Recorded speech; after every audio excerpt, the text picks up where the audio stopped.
Peter de Nove, le livre du cœur, chapitre 6, le travail intérieur du disciple. Dans la vie du disciple, la prière est l'action la plus puissante, car elle unit étroitement les pensées, les sentiments et la volonté. Elle constitue le travail le plus beau et accomplit des miracles. La prière est une conversation avec Dieu. Il n'est pas pour le disciple de moment plus important que celui où il peut admirer le visage de Dieu et parler à l'Éternel. Le matin, au lever, comme il est beau. Dès le matin au lever, dirigez votre conscience vers la haute et éternelle raison, vers la réalité. Ensuite, quelle que soit la nature de vos activités, maintenez ce lien intérieur avec le monde invisible qui est perpétuellement prêt à vous aider, à vous soutenir avec amour et joie. Car la vie est une et votre vie est aussi un don de Dieu qui est tout en tout. Il est dommage que, par manque de connaissances, vous vous mettiez le matin tout de suite à votre travail en oubliant de penser, ne serait-ce qu'un instant, à la grande réalité, aux forces raisonnables de la nature et à ses lois. L'aboutissement est que vous peinez, que vous vous fatiguez pour obtenir des résultats bien médiocres. Ceux qui ne s'intéressent pas au divin en eux perdent graduellement leur force et retardent leur accession à la vie véritable. Si vos pensées sont dirigées vers les anges, vous êtes dans le monde angélique. Quand votre esprit s'élève vers Dieu, vous êtes en conscience dans le monde divin. Vous vous trouvez donc en fait dans le monde auquel vous pensez. Sur le chemin de la vie, un endroit déterminé vous retient un certain temps. Après, vous entrez dans un autre. Par exemple, les poissons vivent dans l'eau, mais à un moment donné, il est venu le désir, aux plus avancés d'entre eux, de quitter ce milieu dense et oppressant. Ils sortirent donc de l'eau et se trouvèrent dans l'air, dans lequel ils se transformèrent en oiseaux. Il en est de même pour l'homme vivant dans des conditions défavorables. Sa raison, son esprit s'élève vers un espace plus libre, plus éthéré, vers Dieu, vers la lumière éternelle.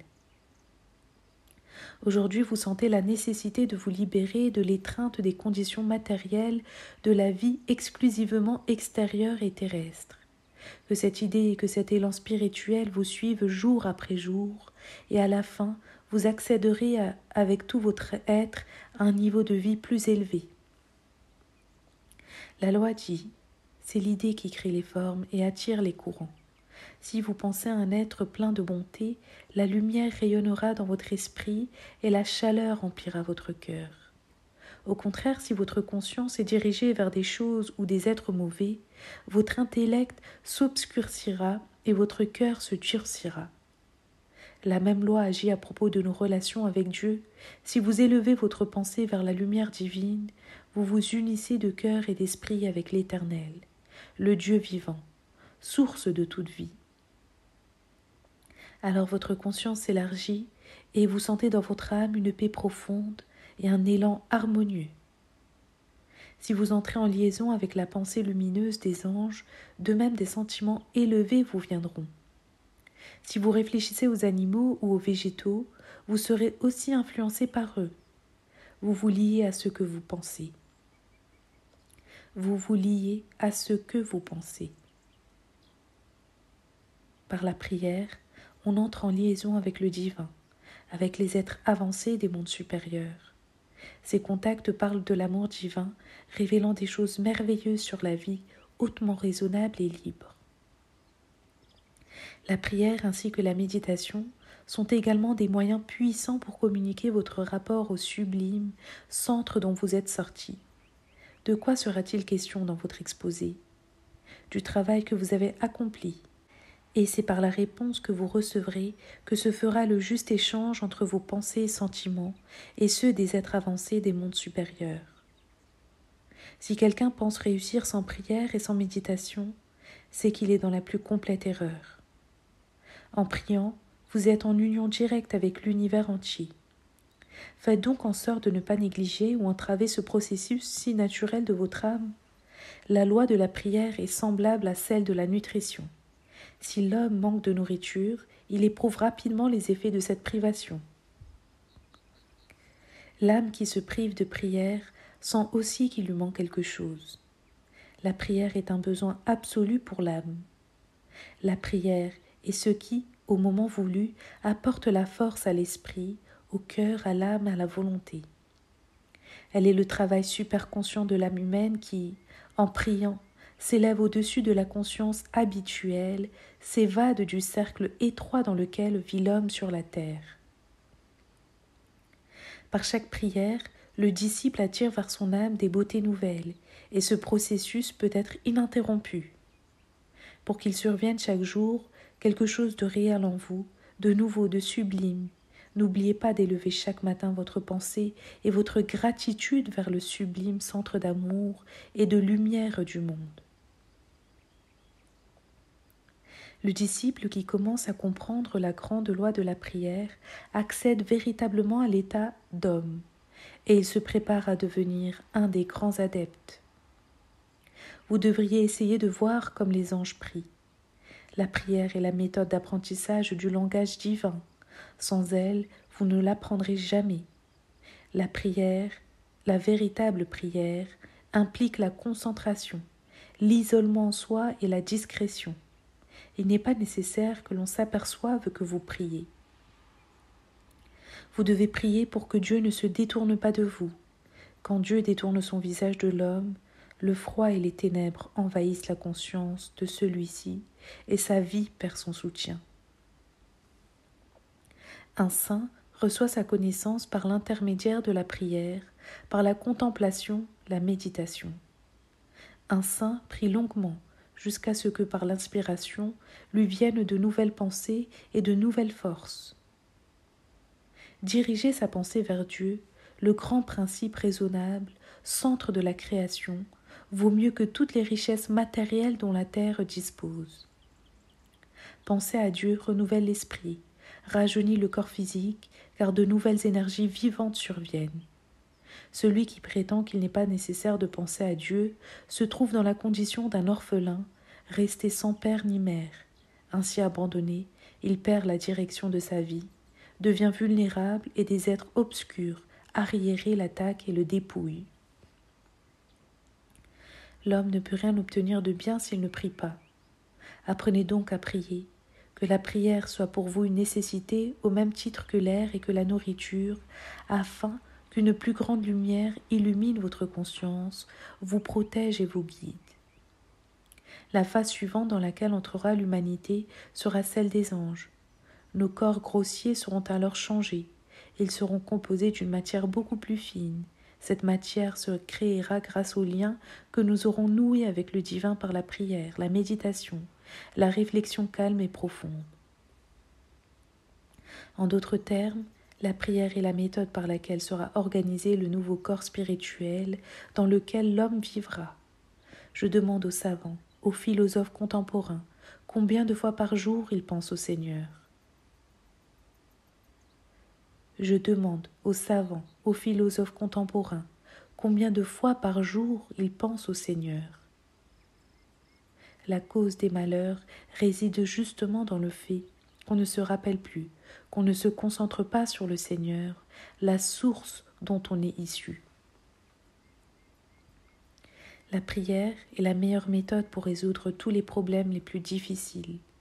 Le doute, le soupçon, la crainte, l'incroyance et d'autres pensées et sentiments négatifs sont la cause de la plupart des maladies chez les hommes. Par la prière, par l'élévation de la pensée, l'être vient à bout de ces états maladifs. La prière contient par elle-même une force magique.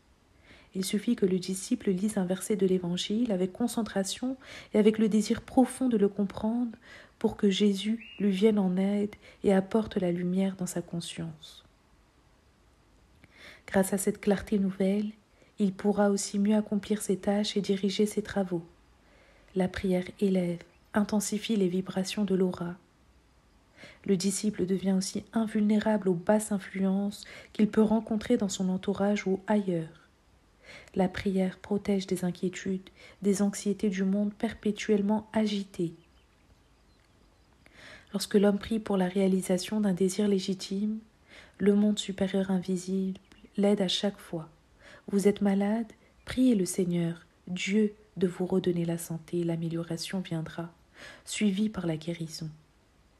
Il n'y a rien au monde que l'homme ait demandé avec toute sa foi et de toute son âme que Dieu n'ait pas exaucé. Si tous s'adressaient à Dieu en priant, « Seigneur, nous avons essayé toutes les méthodes pour arranger le monde. Donne-nous un moyen que nous ne connaissons pas. » S'ils priaient de tout leur cœur, la méthode viendrait. Le Seigneur aiderait les hommes à améliorer le monde. Il n'y a pas un être vivant, petit ou grand, à l'appel duquel Dieu n'ait pas répondu. Il n'y a pas un cas où Dieu n'ait pas répondu à une âme. Si la réponse n'est pas arrivée assez tôt, cela est dû au désordre de vos postes. La poste du monde invisible part à temps, mais parfois les lettres traînent des mois avant de parvenir à leur destination sur la terre. Mettez donc de l'ordre dans votre poste intérieur personnel. Il est beau que l'homme conçoive qu'il a une place dans l'esprit divin. Grâce à cette conception, ses prières seront exaucées. Demandez à Dieu qu'il vive en vous et qu'il se manifeste par vous. Dieu seul transforme les êtres. Tout le monde cherche le sens de la vie. Le sens de la vie réside dans la communion avec Dieu. Cela signifie qu'avant le lever du soleil, je m'occupe de la chose la plus importante, c'est-à-dire de l'union avec le grand centre de la création, pour obtenir l'énergie nécessaire à mon travail de la journée.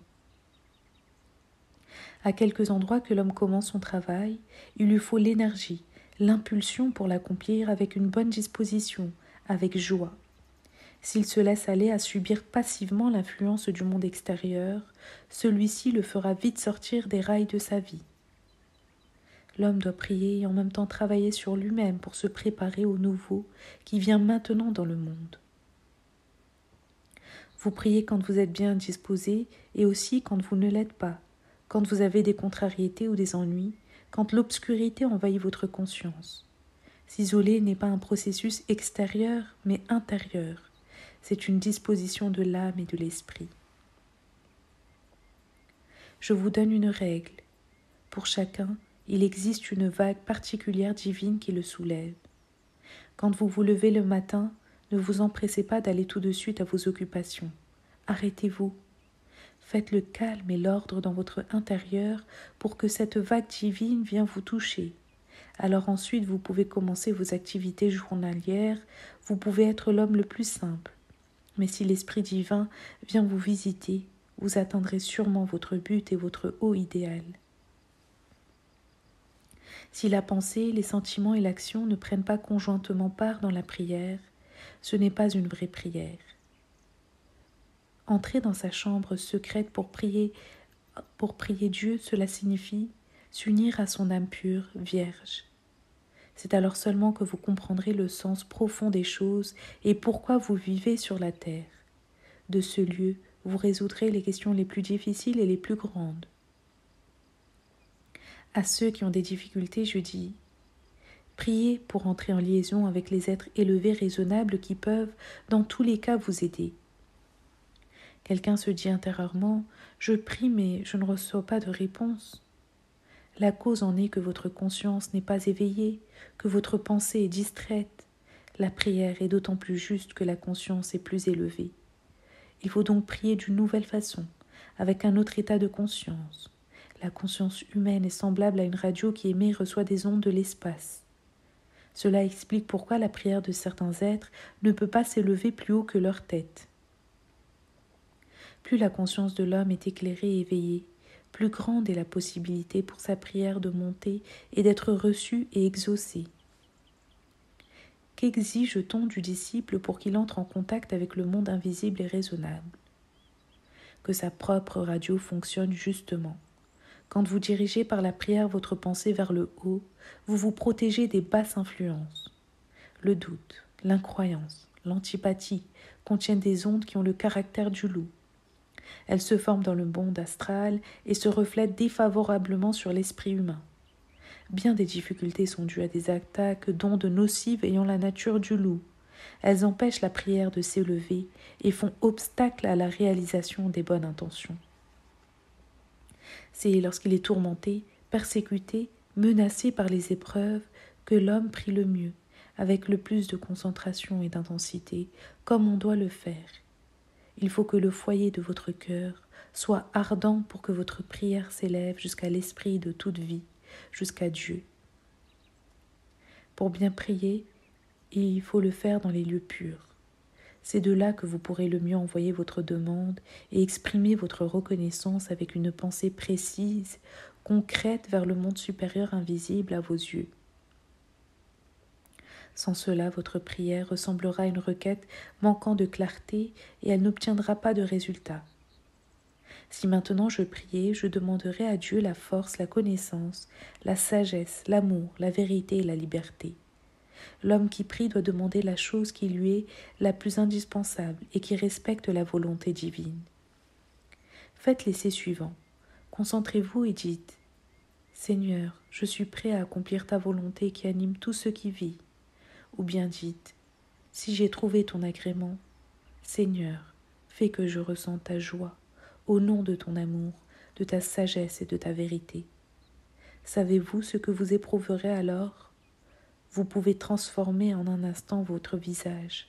Adressez-vous à Dieu et dites « Seigneur, place-moi dans le feu de ton amour. » Ou bien encore « Seigneur, que veux-tu que je fasse pour le triomphe de ton règne sur la terre et pour la sanctification de ton nom parmi les hommes ?» Vous devez vous sentir rempli de joie, de confiance et d'allégresse. Une loi importante vous apprend que, lorsque vous priez pour quelqu'un, votre prière peut recevoir un pouvoir magique si elle s'accompagne d'amour et de pure pensée envers l'être pour lequel vous priez.